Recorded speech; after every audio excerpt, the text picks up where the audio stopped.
Hello! Today we will be speaking about Cambridge IGCSE level music.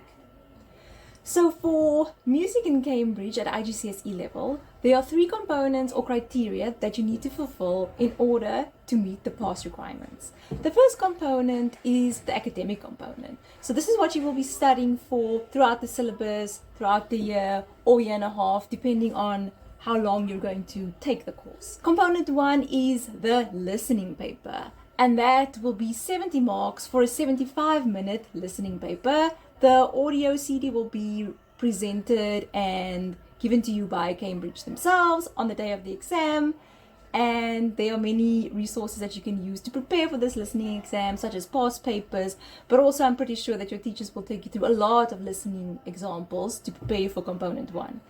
One thing to note about the paper that you will be writing is that you have to answer it systematically in order of the paper. You can't answer section D before section B or section C before section A. You have to start at section A and work systematically through the whole paper. Because it is a listening paper, it is timed, everything is on the CD, everything is minuted, everything is measured, everything is metered. So you have to answer it in the particular order that they give to you. Component 2 has to do with performing, and this will be 50 marks for two prepared performances. One will be an individual performance and one will be and has to be an ensemble performance.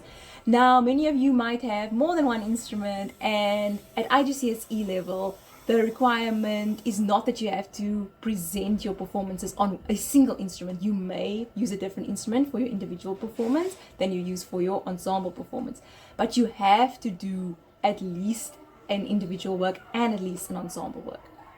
Component 3 is your compositions. So here you will have two compositions, which will count 50 marks each, adding up to 100, but overall the total will be scaled down to 50. You have two contrasting compositions here. It'll be internally marked. Same thing with the performances. It will be recorded at your school or the Cambridge Centre through which you are entering. The Cambridge Centre will provide internal examiners which will actually give you the marks, and then those marks as well as all the audio recordings will be sent to Cambridge, and there it will be externally moderated. So in summary, if you think about our 100% course mark, our component 1, which is listening, will count 40%. Our component 2, which is performing, and our performance recordings, that will count 30%. And then our final component 3, which is the composition, the composing or the composing recordings, that will also be 30%. So you will have 4 sections in your IGCSE listening paper. The first section will be section A, which is unprepared Western repertoire. So everything that you've studied over the course of your IGCSE music tuition, such as your Baroque music style, your classical music style, romantic music style, and modern/20th century style.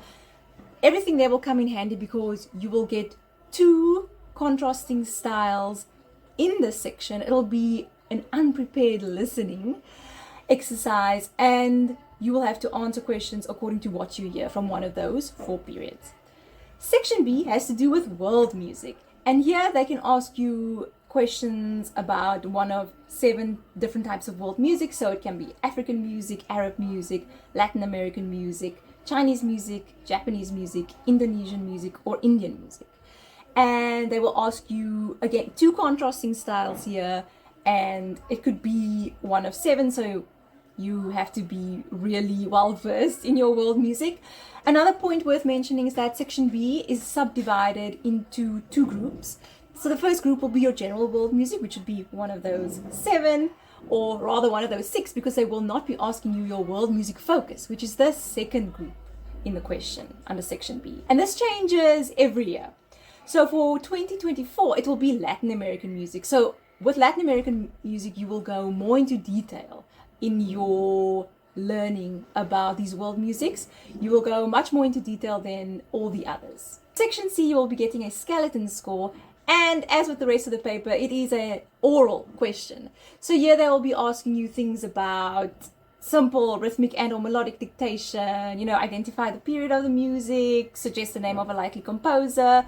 But yet again, an unseen, unheard, unprepared work, and they do give you a skeleton score and you have to answer as if this is sort of a comprehension, a music comprehension, and you just have to answer the questions that pertain to the extract. Section D has to do with your chosen set work. Now, each year, Cambridge gives 2 options for study of a set work for the Section D of the music syllabus. So for 2024, the 2 set works are Beethoven Symphony No. 5 in C minor, only the first 2 movements. The other option for the set work is Wagner's The Master Singers of Nuremberg, the Overture. So right at the end of the CD, you will notice that there will be 2 options, because of course, since we have options for set works here, say if a certain group of people in the exam venue have chosen the Beethoven, they will listen to the Beethoven, but then the Wagner people need to sit through the Beethoven listening and just chill. There will also be the Wagner playing, and the Beethoven people just have to sit through that. At the beginning of the IGCSE paper, you'll see an hour and 15 minutes for the paper. They say this because technically you will be using 75 minutes, but you probably have to sit an extra 15 minutes because you have to listen to and listen through the other people's set works if everyone in the venue is not doing the same set work. So basically, a single school or a single class will do the same set work. There will be a small chance that you might have to sit through the whole CD and listening of it, as there might be some private candidates that do a different set work. But if you are only one school, your school, entering, and you know that it's only going to be your class group in the exam venue, then by all means you will just be sitting there for 75 minutes. When it comes to components 2 and 3 of the IGCSE music syllabus, Cambridge expects you to submit audio recordings. So audio recordings will be made of both the performance and the composition components. Usually a centre will require those recordings to be done on the same day, just for logistical reasons, and then they will be saved or uploaded on 2 separate CDs. At the moment, Cambridge still expects CDs, so physical CDs that will actually be couriered up to Cambridge so that they can moderate. Hopefully in the future that we will have just a simple upload, maybe on the Cambridge Support Hub or something like that. It will make it much easier. But for now, separate CDs it is. So you'll have a CD for component 2 performing and a CD for component 3 composing. The requirements for component 2 performing 1 individual piece and 1 ensemble piece. If your piece is a bit short, then you are allowed to do 2 short pieces for individual and maybe a longer piece, a single piece for ensemble, or vice versa. The individual and the ensemble pieces may be performed on different instruments, and then the total playing time is between 4 and 10 minutes. So no less than 4 minutes, no more than 10 minutes. For your instrument, you need to be at least grade 4 level. So if you're working through an external exam board like Trinity or maybe Royal Schools, you will be sure to know sort of which level you're on. Also, your teacher will be able to tell you. But if you do submit recordings of works that are anything below that level, you will be penalized. Maybe not by much, but you will definitely not be getting the maximum marks possible. For component 3, composing, you have to compose throughout your course 2 compositions. So 2 contrasting styles. At least one has to be in Western music notation. The other one can be presented in any type of notation that you'd like, but it must match what you are presenting audibly to Cambridge.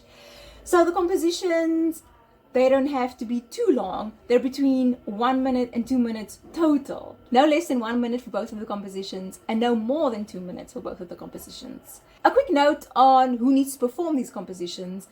Of course, the reason Cambridge wants recordings is to see if it's really playable, that you're not really writing nonsense, that you're not writing impossible things on a flute, going below middle C or something like that, or that you're not writing impossible modern techniques that have not even been invented on the cello. It is best to have people who can play the instruments you're writing for to actually play for the recordings, but otherwise Cambridge will allow you to submit an electronic version of the recording, so maybe something that you save on Finale or Sibelius or MuseScore, but I would recommend rather getting it played live. So the compositions do not have to be played or performed by you personally, the candidate, but you have to then organize people who are able to play these instruments to play your compositions for you. As always, please do consult the current syllabus and also consult with your teacher for further detailed requirements. But I hope that this has helped to understand the listening component, the performing component, and the composing component for IGCSE Music 2024.